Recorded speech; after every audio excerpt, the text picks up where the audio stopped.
예, 저는 이상민 증인에게 질의할 거니까요. 마스크 벗고 준비해 주시면 되겠습니다. 예, 서울 구로울의 윤건영입니다. PPT 띄워주시기 바랍니다. 참사 1시간 만에 대통령의 첫 지시가 있었습니다. 행안부 장관을 중심으로 신속한 구급과 치료가 이루어지도록 만전을 기하라. 이상민 증인 알고 계시죠? 네. 다음 PPT 봐주십시오. 자, 그럼 행안부 장관은 지시를 받고 현장에 도착할 때까지 85분 동안 대체 무엇을 했는지를 살펴봤습니다. 제가 지난번 기간 보고에서 증인에게 물어본 거 기억나시죠? 그때 증인은 이렇게 이야기했습니다. 제가 그 사이 놀고 있었겠습니까? 여기저기 전화하면서 상황을 다 파악하고 있었습니다. 기억나시죠? 네. 다음 PPT. 그래서 이상민 증인의 통화 내역을 살펴봤습니다. 행안부가 제출한 자료입니다. 총 9번의 통화 내역입니다. 이 통화 내역을 하나하나 분석해 보겠습니다. 다음 보십시오. 대통령은 참사 관련해서 신속한 구급과 치료를 지시했습니다. 그런데 주무장관인 행안부 장관은 참사를 인지하고 85분 동안 전화통화를 9번 했습니다. 10분에 한 번씩 통화를 한 겁니다. 그리고 장관께서 직접 전화를 한 건 단 한 통이었습니다. 나머지 8통은 전부 걸려온 전화를 받은 겁니다. 심지어 나머지들 전부 대부분이 행안부 내 식구들입니다. 장관님, 대통령 지시로 치료 이행을 위한 복지부 장관과는 아예 통화 자체가 없습니다. 이게 말이 된다고 생각하십니까, 장관님? 그 복지부 장관보다는요. 아니요. 이런 9번의 통화 내역이 경찰과의 통화가 잠시만요, 증인. 생각했습니다. 9번의 통화 내역이 84분 동안 놀지 않고 열심히 한 장관의 활동 내역이 말이 됩니까? 놀고 있지 않다고 하셨잖아요.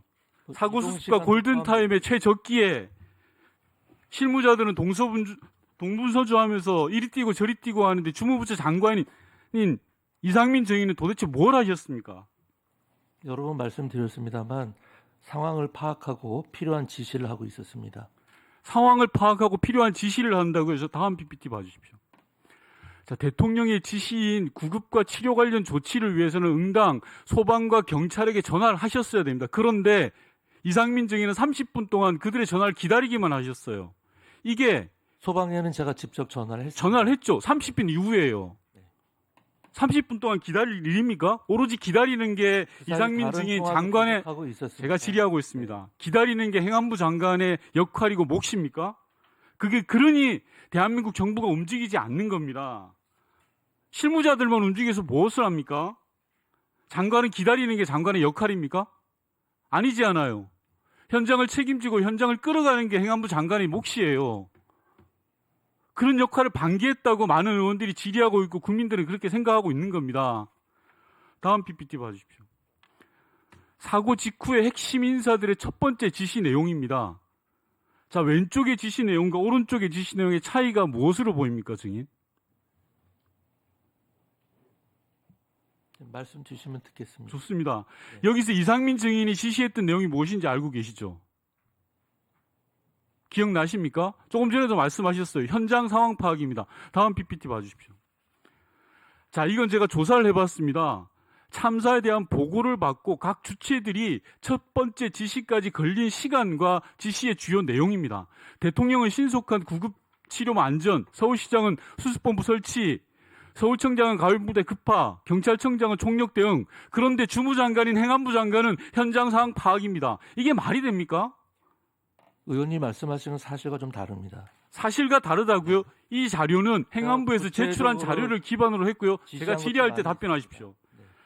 참담합니다. 주무장관의 첫 번째 지시가 현장 상황 파악이라는 것은 말도 안 됩니다. 이건 행안부의 수치라고 생각합니다. 행안부는 대한민국의 국민의 안전을 책임지는 주무부서입니다. 수준이 도대체 이거밖에 안 됩니까? 물론 증인께서는 그 다음 이러이러한 지시를 하셨다라고 하겠지만 제가 방금 말씀드리는 건 주요 인사들, 대통령을 비롯한 주요 인사들의 첫 번째 지시사항이기 때문에 그렇습니다. 다음 PPT 봐주십시오. 이상민 장관 취임사 기억나십니까? 증인 취임사? 네. 취임사를 제가 살펴봤습니다. 국민 모두가 안전하고 이게 대한민국이 꿈꾸는 세상이다라고 이야기하셨습니다. 자, 이번 이태원 참사에 대해서 묻겠습니다. 국가가 국민의 안전을 책임졌습니까? 장관으로 답변해 보십시오. 국가가 국민의 안전을 책임졌나요? 네, 미흡한 점을 인정합니다. 예전에는 국민들이 국가가 정부가 나를 책임질 져줄 거야라고 생각했다면 이번에는 자, 정부는 네가 알아서 살아라 이렇게 내몰았다고 생각합니다. 아무도 책임지지 않는 나라입니다. 장관 어떻게 생각하십니까? 그건 약간 좀 과한 말씀이고요. 어느 공직자도 그런 마음 자세로 일하지는 자, 무엇이 과한지를 말씀해 보십시오. 159명이 서울 한복판에서 목숨을 잃었습니다. 주무장관인 장관께서 그걸 과하다고 이야기하실 부분이 아니라고 생각합니다. 장관 어떻게 생각하세요? 지금 의원님께서 네가 알아서 살아라라는 정도는 좀 과한 표현이라고 생각을 하고요.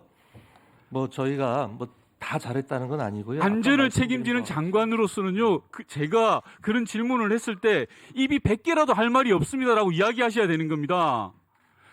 이런 국민들의 정서와 마음을 과하다라고 이야기하는 것 자체가 상황을 제대로 인식하고 있지 못한 겁니다. 아직도 여전히 이 상황이 무엇이 문제인지, 그리고 공직자로서의 자세가 무엇인지, 행안부 장관으로서의 역할이 무엇인지 정인이 전혀 모르고 있다고 생각합니다. 다음 PPT 봐주십시오. 예, 네, 유가족 여러분들 좀 진정해 주시기 바랍니다. 네. 대통령께서 얼마 전에 이런 말씀을 하셨습니다. 책임 있는 사람에게 딱딱 물어야 한다. 11월 달 대통령의 메시지입니다. 최근 메시지입니다. 정부적 책임도 책임이 있어야 묻는 거다라고 말씀하셨습니다. 좋습니다. 이상민 증인 조금 전에 책임이 있다고 말씀하셨습니다. 책임 인정하시죠? 네, 그렇습니다. 자, 책임을 어떻게 지겠습니까? 제가 대통령은 정부적 책임도 책임이 있어야 묻는 거라고 했으니 증인은 책임이 있다고 하셨습니다. 그 책임을 어떻게 다하겠습니까? 국민 앞에 어떻게 다하겠습니까? 책임을 다하는 방법은 여러 가지가 있다고 말씀을 드렸고요. 자리를 지키겠습니까? 어쨌든 현재 위치에서 자리를 지키고 안 지키고의 문제가 아니라 현재 위치에서 저는 마지막까지 좋습니다. 사의 표명이라도 하시겠습니까? 글쎄 그거는 나중에 생각을 해보겠습니다. 사의 표명 하시겠습니까? 안 하시겠습니까? 현 위치에서 최선을 다하겠다는 사의 말로 표명 안 하는 걸로 하겠습니다. 이해해도 되겠습니까? 사의 표명 안 하는 걸로 이해해도 되겠습니까? 현 위치에서 최선을 다하겠다는 말씀만 드리겠습니다. 그게 국민들이 안타깝게 여기는 겁니다. 150명의 생명에 대해서 국민들을 지키지 못한 정부의 수장으로서 해야 될 역할은 아니고 해야 될 말은 아니라고 생각합니다. 다시 한번 찬찬히 스스로 반성해 주시기 바랍니다.